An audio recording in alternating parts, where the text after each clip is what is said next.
Hi everyone, my name is Patty and welcome to Relatively Refined. If you are new to this channel, we welcome you here. If you are one of our return viewers, thank you so much for spending time with us. Please be sure you are subscribed, turn that notification bell on, and if at the end of the video this was to your liking, we would love it if you would share a comment. Give this video a thumbs up. It really helps us and it helps out our channel. So in today's video, we are busy. I am bringing you along with me to a traditional Vermont Spring Festival. We are going to check out an historical museum. We are going to head to the co-op to look at onion sets and do a little garden prep. We're going to make a delicious spring dinner, paying homage to all things maple. And Kathleen is sharing a fantastic spring cocktail that you will not want to miss. So go ahead and grab your libation and enjoy the video.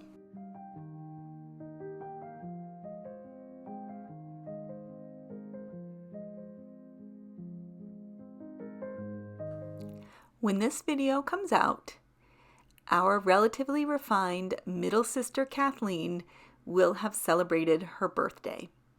It is at the end of April, and while I'm filming, I am filling out a card to send to her.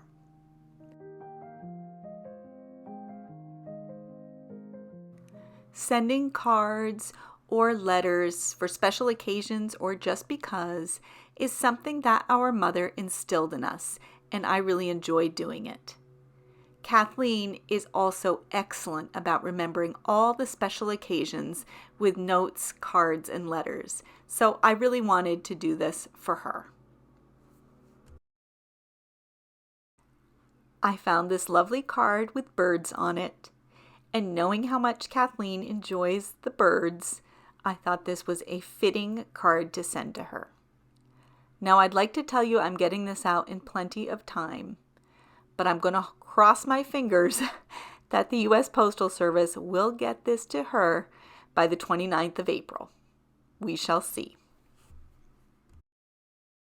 And happiest of birthdays to our special Kathleen. Won't you join me for a spring rite of passage here in my little town? It is the Maple Festival, a time when we gather in our beloved Taylor Park and see our friends and neighbors whom we haven't seen in months. We get out of the house after a long, cold winter and enjoy all the sights and sounds of a gathering. There are street food vendors, an antique show, the historical museum is open, the shops are bustling. It's just a great time for all of our friends and family to gather and enjoy a lovely weekend out in our hometown. I am by myself today, and I am going to walk around the St. Albans Historical Museum. This is a beautiful building at the top of our beloved Taylor Park, and I have not been in this museum in years. In fact, since my kids were in elementary school. So let's have a look and see. The Taylor Park Fountain is the crown jewel of our beloved park. And these beautiful statues that adorn the fountain are made of zinc, and they are known as the St. Albans Ladies, and they have quite the story to tell. The cherub and statues surrounding the Taylor Park Fountain have experienced various changes over the years. Some were damaged or lost due to wear and tear, vandalism, or weathering. And restoration efforts have been undertaken periodically to repair and maintain the fountain and its surrounding statues. The lovely fountain was turned off in 2012 because the poor zinc statues had really begun to deteriorate and the pressure of the water was exacerbating things. The original molds for these beautiful statues were located in Alabama, and they were able to be recast, this time in aluminum. The fountain itself was dismantled and transported to their workshop and totally restored.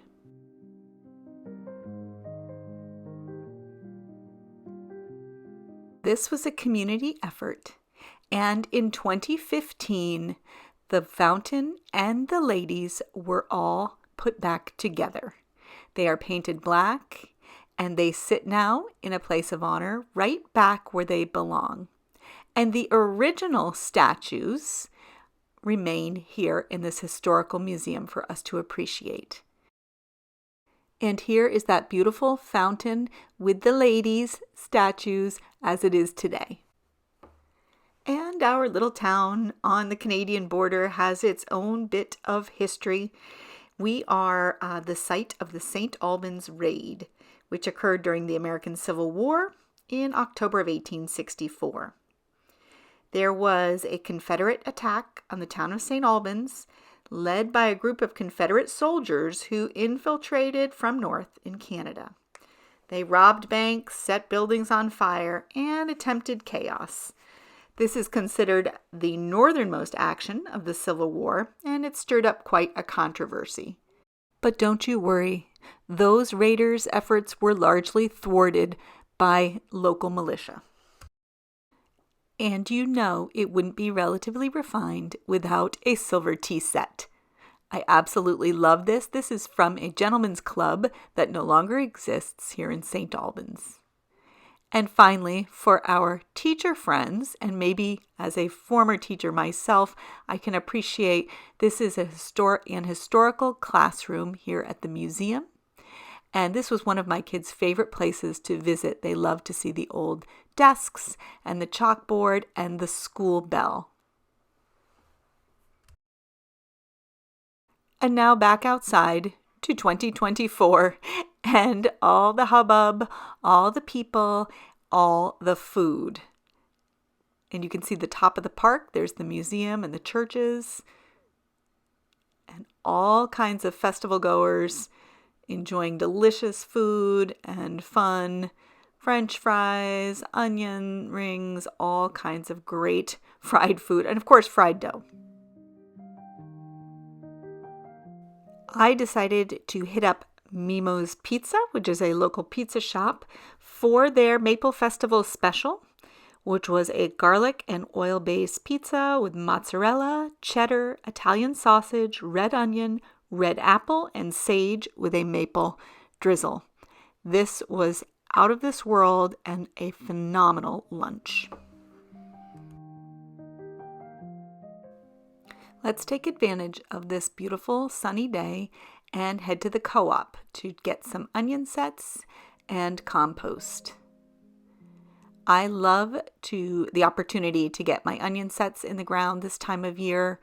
It is one of the few things that I can plant this early, and it should begin to grow very quickly.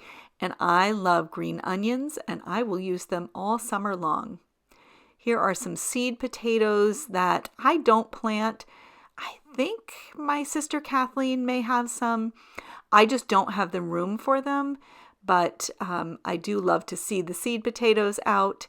It's all getting real. We're getting close. Now I'm going to go grab a few bags of compost and some topsoil for my raised beds. Oh, I am going to grab some red onions as well. Those are among our favorites.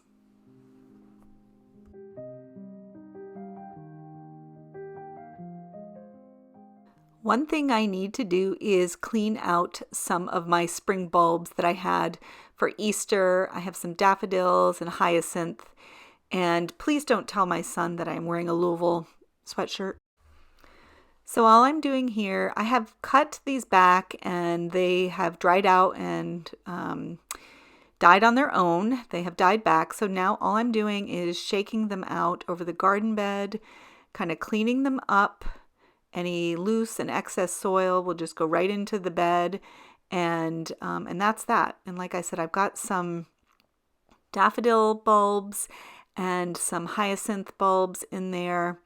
And what I'm going to do is just, like I said, clean them, and I will store them for the summer, and some will be planted in the fall and some in the spring.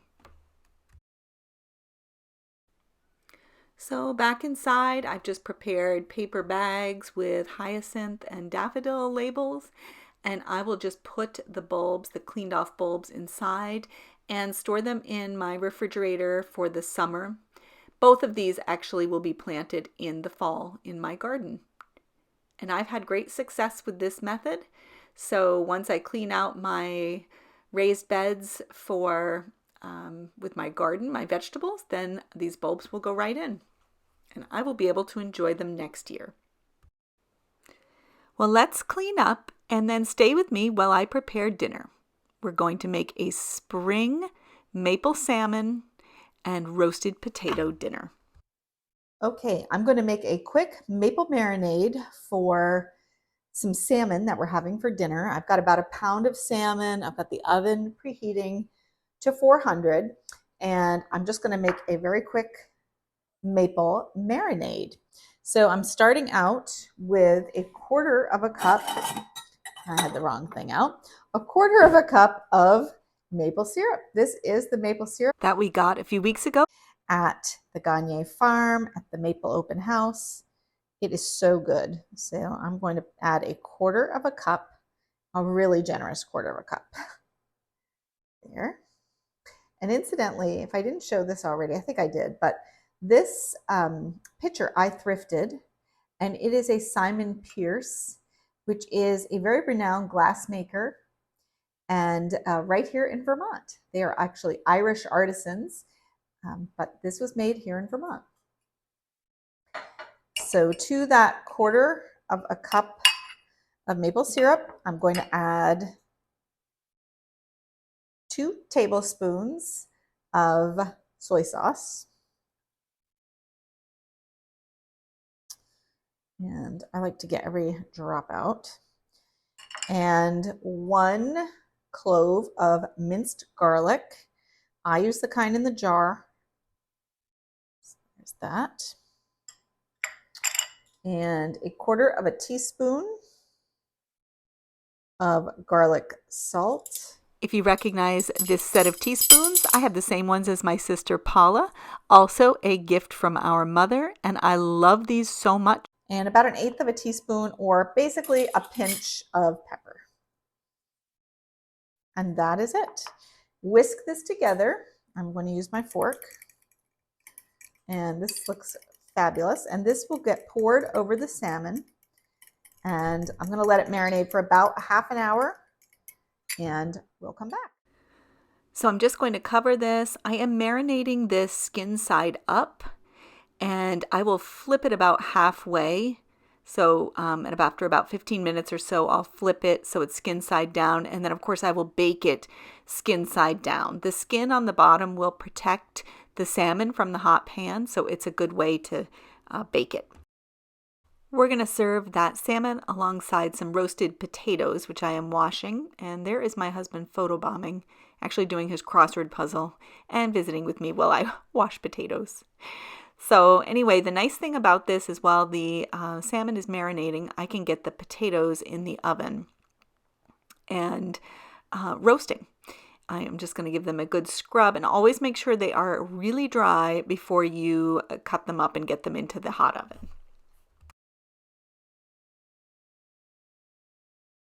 These potatoes are a little bit on the larger side, so I'm not really quartering them. I am just cutting them into uniform pieces, a little bit bigger than bite-sized. And this will create, the uniformity. I plan to roast them at 400 degrees for about a half hour.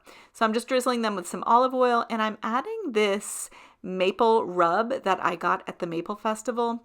I thought that would be really good to tie in with the salmon. I'm also adding, of course, salt and pepper to the potatoes, and I will toss it all together with the olive oil. I will give these potatoes about a 15-minute head start, and then I will add the salmon fillets, remember skin side down, and I will cook those at that same 400-degree oven for another 15 minutes, and then it should all be done at the same time. All right, I'm going to give this salmon a try. I even added a little bit of extra maple syrup. That is really, really good. I love the taste of the maple with the salmon. It's excellent. Definitely want to give this a try. I will link the recipe in the description box. And as part of a Sisters Cocktail series, our beautiful birthday girl, middle sister Kathleen, is sharing a phenomenal spring and summer cocktail. Hey everyone, welcome to our spring cocktail edition of Relatively Refined. Today I'm going to make for you a watermelon margarita. It ends up looking like this beautiful, gorgeous pink color with a salt-rimmed glass, a little bit of watermelon garnish, along with some jalapeno. It is a refreshing drink with the watermelon, but also a little spicy with the salt, which has in it some chili powder. It's rimmed with a salt and chili powder mixture. And a little jalapeno gives it just a little kick. Kind of like spring here in Vermont. You never know. We're going to have the watermelon weather or are we going to need the chili weather? But it's a perfect cocktail for spring. It's great for Cinco de Mayo, which is coming up, or barbecues or summer parties. It just has it all. It has the refreshingness of the fresh fruit and with a little bit of kick. So what you need for it is we are going to take 2 cups of chopped watermelon and puree it in the blender. We're going to use some white tequila. This happens to be Casamigos tequila. You do need the white, not there's a brown tequila, use the white. You will need some lime juice, so you can use either fresh limes or bottled lime juice. I happen to have a couple of limes. You're going to need 2 limes, squeeze those in. You're going to need about a half a cup of the tequila, it makes 2 drinks, and about 2 cups of the watermelon. You can add a little sweetener if you want. I am going to be adding a little bit of maple syrup since that's what I have here, but you can use simple syrup or honey or agave, whatever you happen to have. And I think that is it. So let's get started. The first thing we're going to do is we're going to blend up this watermelon and really kind of puree it so that it's pretty, not too chunky. Definitely get the seedless watermelon so that you don't have to worry about those dark seeds. So bear with me while I put this on.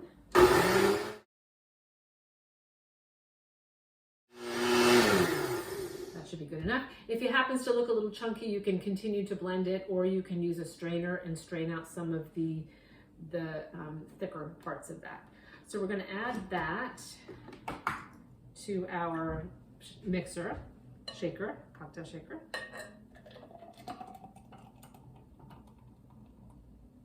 Okay.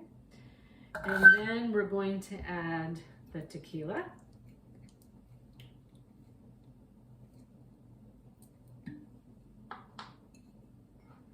And again, this calls for half a cup. You can put in, whichever amount you want, but this does call for half a cup, so we're going to put that in.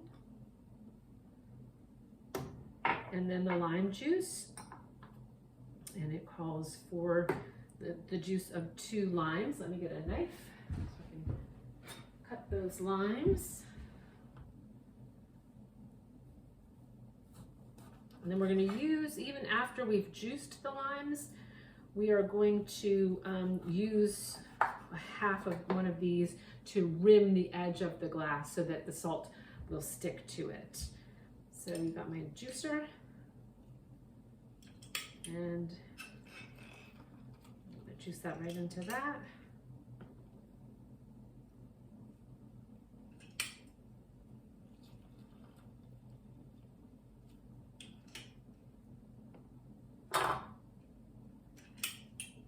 The lime and the tartness of the lime and the sweetness of the watermelon is a really nice combination. And then, like I said, you don't have to use this, but if you want to add a little sweetener, you can add about a teaspoon sweetener and kind of mix it up a little bit. And then prepare your glass.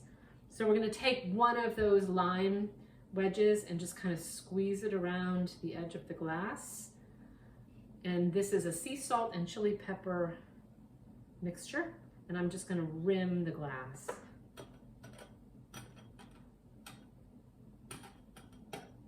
So it looks like that. Add some ice. Make some room here. We are going to garnish with a little piece of jalapeno, which also adds flavor, and a small piece of watermelon just for looks. So we'll get the garnishes all set, and then we'll pour ourselves a spring cocktail.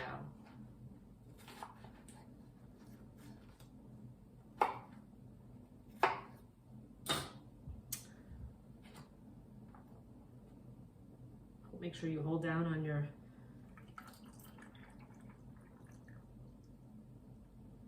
we'll cut a piece of jalapeno. These glasses are from Mexico, so I thought they would be perfect for a margarita.